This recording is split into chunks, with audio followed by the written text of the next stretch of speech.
तीनों बातों में सफलता नहीं मिली। वेकेशन, वो मई जून के महीने में वेकेशन रहता है जुडिशरी में, तो वेकेशन जज थे BR कृष्ण अय्यर। मेरा ख्याल है कि उनके नाम से शायद ही कोई आपत्ति नहीं।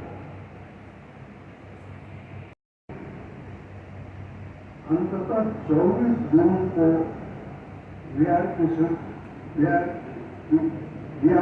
अय्यर ने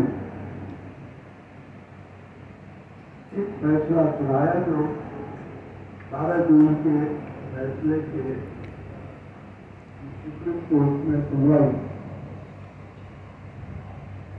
मैं ये भी कहना चाहता हूँ, बताना चाहता हूँ आपको कि जगमोहन लाल सिन्हा ने अपने फैसले पर टोटल स्टे लगा दिया। यानी अगर टोटल स्टे न होता तो 13 जून को ही इंदिरा गांधी के सामने निर्णय की घड़ी आती कि आप इस्तीफा दें या लोग आंदोलन करें। तो टोटल स्टे का फैसला सुप्रीम कोर्ट में होना और BR कृष्ण अय्यर ने जो फैसला दिया उससे इंदिरा गांधी को कोई राहत नहीं है। सिद्धार्थ शंकर रे उस समय पश्चिम बंगाल के चीफ मिनिस्टर थे, लेकिन इंदिरा गांधी के दोस्त भी थे और शाह कमीशन में सिद्धार्थ शंकर रे की गवाही है। अगर आप में से कोई बहुत डिटेल में जाना चाहता हो तो कैसे इमरजेंसी लगी इसकी कहानी तो सिद्धार्थ शंकर रे ने शाह कमीशन में बताई। मैं उस कहानी का बहुत छोटा सा हिस्सा बता करके आगे बढ़ूंगा। सिद्धार्थ शंकर रे शाह कमीशन के सामने कहते हैं कि 24 जून के फैसला आने के बाद 25 जून को सुबह 9 बजे वो दिल्ली में बैठे हुए थे। 25 जून की सुबह एक सफदरजंग रोड से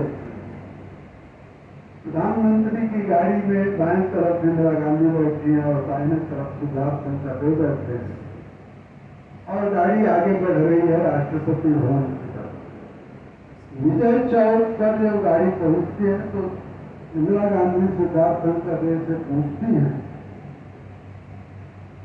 कि सिद्धार्थ ये बताओ कि बिना मंत्रिमंडल के बैठक के इमरजेंसी कैसे लगाई जाए।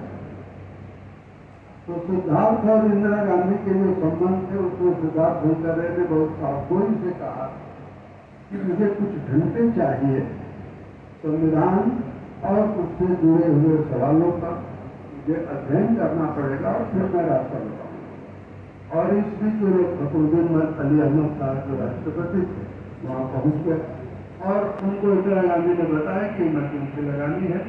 रात को आपके पास कागज आएगा, आपको दस्तखत करना। आज भी doctor R.K. Karauli new friends colony में रहते हैं और वो फखरुद्दीन अली अहमद साहब के मेडिकल एडवाइजर और राष्ट्रपति का एक मेडिकल एडवाइजर होता। तो फखरुद्दीन अली अहमद साहब हार्ट पेशेंट और अगर आपने पढ़ा हो न पढ़ा हो तो मैं आपको बताना चाहता हूँ कि करौली साहब को फखरुद्दीन अली अहमद ने बुला लिया था। आज भी वो मुझे 15 कक्षा में पढ़ाते हैं, मैं उनको मिलता रहता। करौली को बुला लिया था और करौली बैठे हुए थे और जब धवन R.K. धवन वो पत्र लेकर रात को 12 बजे पहुंचते हैं तो फखरुद्दीन अली अहमद गए गुसल खाना चाहिए, फ्रेश होने के लिए चाहिए, टॉयलेट चाहिए, जो आपको करना हो। 45 मिनट अंदर और करौली जांच कर रहे थे कि कहीं उनको हार्ट अटैक न हो जाए। उनको हार्ट अटैक हुआ। आप सब जानते हैं कि फखरुद्दीन अली अहमद कुछ दिनों बाद अटैक से गए। ये वर्णन मैं इसलिए कर रहा हूँ कि पहले सवाल का मैं अब जवाब देना चाहता हूँ कि इंदिरा गांधी अगर लोकतांत्रिक होती तो सुप्रीम कोर्ट के फैसले के बाद उसको कोई राहत नहीं मिली, वो लोकसभा का सदस्य रह सकती थी लेकिन हस्ताक्षर नहीं कर सकती, प्रधानमंत्री रह सकती थी लेकिन कैबिनेट का वो नेतृत्व नहीं कर सकती। लोकसभा की सदस्यता उनकी अधर में लटक रही। उनके सामने सीधा सा सवाल था कि पार्लियामेंट्री पार्टी की बैठक बुलाने और कोई नेता चुन लिया जाए अगर वो लोकतांत्रिक हो। दूसरा तरीका था कि देश में वो जो लोकतंत्र चल रहा था उसका गला दबोचा जाए, लोगों को जेल में डाल दिया जाए और इसलिए 25 जून की रात को इमरजेंसी के कागज पर दस्तखत करा दिया गया। सिद्धार्थ संत करने की जो सलाह थी वो यही थी कि इमरजेंसी के कागज पर आप दस्तखत करा दीजिए, लेकिन इमरजेंसी लगाने की घोषणा तो तभी की जा सकती है जब मंत्रिमंडल उसे मंजूर करे। इसलिए मंत्रिमंडल के जो दिल्ली में मंत्री दल थे उन्हें सुबह 4 बजे से लेकर के 5:30 बजे के दौरान एक व्यक्ति को लगाया गया और एक सफदरजंग रोड के बगल में जो एक अकबर रोड नाम की कोठी है जहाँ इंदिरा गांधी का स्मारक है, उसने कैबिनेट की बैठक बुलाई और उस कैबिनेट की बैठक में इंदिरा गांधी ने सूचना दी कि परिस्थितियां ऐसी हैं कि हमें इमरजेंसी लगानी पड़ रही और फखरुद्दीन अली अहमद साहब का जो दस्तखत किया हुआ कागज था वो सुना दिया। अब सरदार हो तो मैं उनकी तारीफ कर रहा हूँ, इसलिए कोई बुरा न माने। सरदार तो सरदार होते हैं। सरदार स्वर्ण सिंह उस कैबिनेट में थे और उन्होंने केवल सरदार स्वर्ण सिंह थे जिन्होंने पूछा कि मैडम इमरजेंसी की जरूरत क्या है, लेकिन और किसी ने कोई सवाल नहीं पूछा। मंत्रिमंडल की बैठक समाप्त हो गई और जो डॉक्टर ओमकार मित्तल ने कहा इनके कान ने बहुत तो लोगों के रेडियो पर सुना है, उसमें सुबह 26 जून की सुबह 8 बजे स्वयं इंदिरा गांधी रेडियो पर आती है और इमरजेंसी की घोषणा। मेरा मतलब यह है कि इमरजेंसी इंदिरा गांधी ने अपनी कुर्सी बचाने के लिए लगाई और कोई जो बहाने हैं वो सब अतार्किक हैं, उसका कोई प्रमाण नहीं। अब दूसरी बात मैं बहुत संक्षेप में कहूँगा कि वो दौर कैसा था, तो मैं आपको वो दौर कैसा था इसके 2 उदाहरण दे करके मैं अपनी बात पूरी करूँगा। पहला उदाहरण मैं देना चाहूँगा स्वयं लोकनायक जयप्रकाश नारायण। जेपी अरेस्ट में वगैरह वो सब आप जानते हैं। आज तो मैं केवल याद दिला रहा हूँ कि जो लोग जेपी को जिन्होंने पढ़ा है, जेपी को जिन्होंने देखा है, वो भी शायद इस बात को याद न कर पाए, इसलिए मैं कह रहा हूँ। जेपी की जेल डायरी है और अब यहाँ से लौटने के बाद अगर आप जेपी की जेल डायरी को पढ़ते हैं तो उसके पहले पन्ने पर जो तारीख है उसका नाम उसका लिखी हुई तारीख 23 जुलाई 1975। जेपी गिरफ्तार होते हैं 25 जून की रात में 12:30 बजे। सो रहे थे।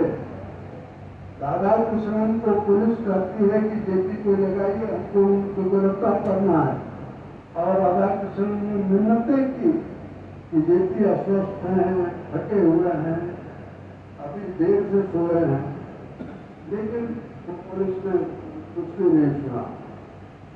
आज के जो G20 के शेरपा हैं, अमिताभ कांत के पिता लेफ्टिनेंट गवर्नर के सेक्रेटरी भी थे और लॉ सेक्रेटरी, और उन्होंने चुपके से चंद्रशेखर जी को सूचना करवाई कि जेपी अरेस्ट किए जाने की जा रहे हैं, क्योंकि उन्होंने जेपी की गिरफ्तारी पर हस्ताक्षर किया। लेकिन मैं बता रहा था आपको जेपी की जेल डायरी, वो दौर कैसा था ये जानना हो तो उसका एक टेस्ट केस जेपी अपनी जेल डायरी में, जो पहली बात ये कि जेपी 25 तारीख से 23 तारीख तक जेपी स्वयं सदमे में, सारा देश सदमे में था, और उस देश का उस लोक लड़ाई का नायक सबसे बड़े सदमे में 23 जुलाई को जब उन्होंने थोड़ा साहस बटोर कर ये डायरी लिखी तो उसका पहला वाक्य लिखा कि मेरी दुनिया लुट गई है, मैं जो सपने देखता था वो टूट गया है, मैं जानता था, मैं समझता था कि जेपी की गिरफ्तारी के बाद पटना की सड़कों पर खून की होली बहेगी। जेपी अहिंसक क्रांति के नेता थे, उनके शब्द हैं उनकी डायरी में, पटना की सड़कों पर क्रांति के लिए लोग अपना बलिदान करेंगे, लेकिन पटना में कुछ भी नहीं हुआ। पटना में सन्नाटा था, और केवल पटना में सन्नाटा नहीं था, 5 महीने तक पूरे देश में सन्नाटा था। तो मैंने कहा कि उस दौर को 3 हिस्सों में बांटिए। पहला दौर है जब सदमे का दौर है, दूसरा दौर है जब साहस बटोर कर लोगों ने लड़ने की ठानी, और तीसरा दौर है जब इंदिरा गांधी के चारों तरफ घेरेबंदी करके रामनाथ गोयनका, हिरण्मय कार्लेकर, भानु प्रताप शुक्ल, ऐसे तमाम प्रोफेसर पीएल धर, इन लोगों ने इंदिरा गांधी को, और जय कृष्णमूर्ति, इन लोगों ने इंदिरा गांधी को समझाया। और अगर आप इंदिरा गांधी की मुकुल जयकर की जीवनी पढ़े तो उसमें इस बात का रहस्योद्घाटन है कि जय कृष्णमूर्ति ने इंदिरा गांधी को कहा कि चुनाव कराओ, लेकिन जैसा हरेंद्र जी कह रहे थे, बिल्कुल सही कह रहे थे, इंदिरा गांधी ने चुनाव इमरजेंसी के दौरान कराया, ये सोच कर कराया कि डर के बारे में कोई जीतेगा नहीं, कांग्रेस जीतेगी और हमारी तानाशाही पर जनता की मोहर लगेगी और दुनिया में वो बताएंगी कि इंदिरा गांधी लोकतांत्रिक हैं, और उस तरह की लोकतांत्रिक हैं क्योंकि भारत की जनता ने उनको दोबारा इमरजेंसी में जिता दिया। लेकिन हुआ उल्टा, और उल्टा क्यों हुआ? डॉक्टर ओंकार मित्तल की याददाश्त अच्छी है, लेकिन जो उन्होंने तारीख बताई वो सही तारीख नहीं है। 3 फरवरी, और मैं उस दौर में बाहर था, मैं उसका वर्णन नहीं करूंगा कि हमने क्या देखा, मैंने किन लोगों से बात की, किन नेताओं से मिला, नेताओं के हाल क्या थे, लेकिन मैं ये जरूर आपसे कहूंगा कि 3 फरवरी 18 जनवरी 1977 को चुनाव की घोषणा, तब महाकुंभ था और हम सब लोग मौनी अमावस्या के स्नान था प्रयाग